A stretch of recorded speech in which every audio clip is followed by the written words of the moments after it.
अच्छा, अभी हम बात कर रहे हैं ना कद के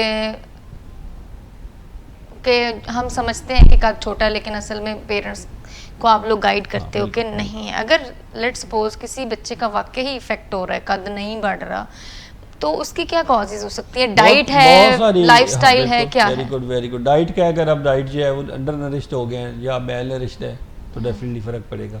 अच्छा, अभी हम यहाँ अक्सर किस मौजूद पर बात करते हैं?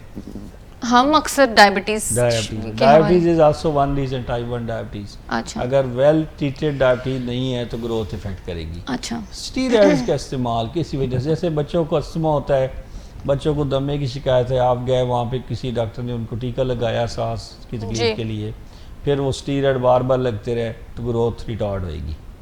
ठीक है।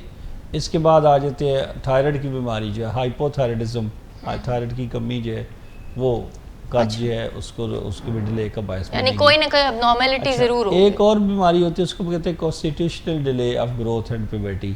कुछ फैमिलीज में ऐसे होता है कि आपके जो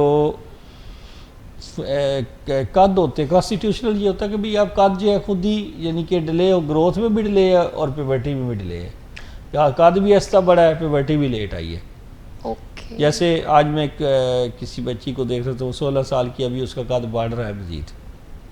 ठीक है ना, नहीं तो वो नॉर्मल बेटी भी नहीं आई अभी। नहीं, मेरा तो मतलब बात करने की ये है कि उसका कद जो है अभी अगर बढ़ रहा है तो नॉर्मल रेंज से ऊपर मतलब एक्सपेक्टेड हो जाएगा, ज्यादा लंबी हो जाएगी, या अपनी ही लिमिट में रहते हुए अभी बढ़ रहा है? लिमिट्स पे ले जाएगी, लेकिन ये कि एक टाइम आएगा जब वो कैचअप कर लेगी सारा कुछ, अगर उसमें जो कि पैथोलॉजी कोई नहीं है तो जब पैथोलॉजी कोई नहीं है तो आप उस कद को यानी कि एक टाइम पे अटेन कर लेंगे। तो ये तो एक कॉन्स्टिट्यूशनल डिले हो गया। फिर है कि भाई पैथोलॉजिकल को प्रॉब्लम है, ग्रोथ हार्मोन डेफिशिएंट है वो।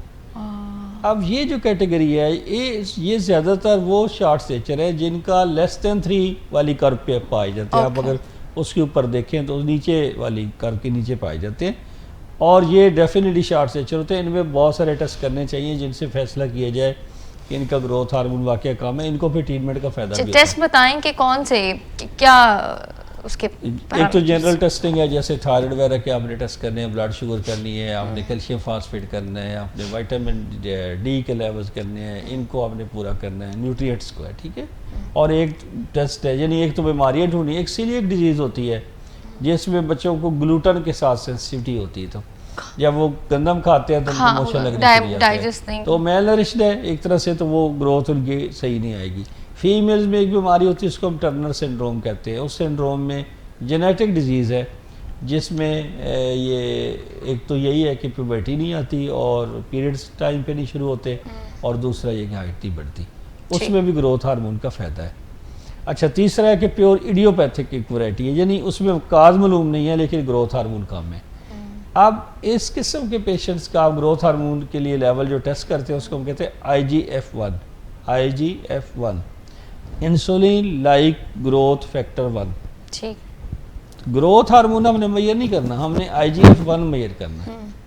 और ऐसा बच्चा जिसका IGF-1 भी कम है, जिसकी हाइट 3rd परसेंटाइल से कम है, ऐसा बच्चा अल्टीमेटली एक कैंडिडेट हो सकता है जिसको ग्रोथ हार्मोन के इंजेक्शन लगाए जाए।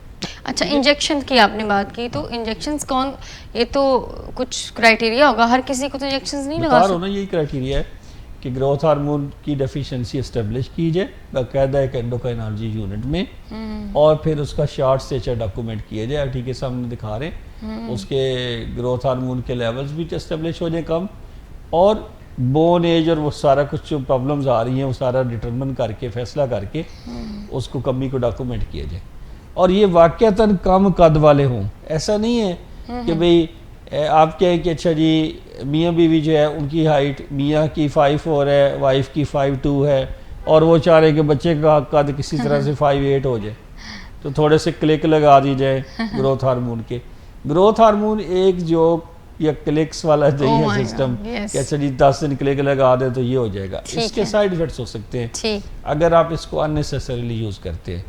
लिहाजा बी केयरफुल के जो पेशेंट्स हैं उनको जाके बाकायदा असेसमेंट करानी चाहिए एक एंडोक्राइन के डिपार्टमेंट में, हाइट की, अपने मदर हाइट की, फादर हाइट की, फैक्टर्स इफेक्टिंग द ग्रोथ, उस हवाले से उसकी टेस्टिंग होनी चाहिए। फिर जब आपने इस्टेब्लिश कर लिया कि ये बच्चा शॉर्ट भी है और ये बच्चा जो है इसमें ग्रोथ हार्मोन की भी कमी है और उसकी रीज़न भी देख ली कि किस वजह से कम है, इडियोपैथिक वैरायटी है या उसकी कोई वजह मौजूद है, उस सूरत में आपने फिर ग्रोथ हार्मोन देना होता है। और उसके डेली जैसे इंसुलिन लगती है ना वैसे इंजेक्शन होता है, उसके क्लिक्स लगते हैं, 10 क्लिक्स लगते हैं या 20 क्लिक्स लगते हैं बेस्ड ऑन द वेट। अच्छा, उनको फिर आप मॉनिटर करते जाते हैं कि 6 महीने में कितना कद बढ़ा है। एक स्टेज आ जाती है जब कद बढ़ना बंद हो जाता है क्लिक्स लगाने के बावजूद।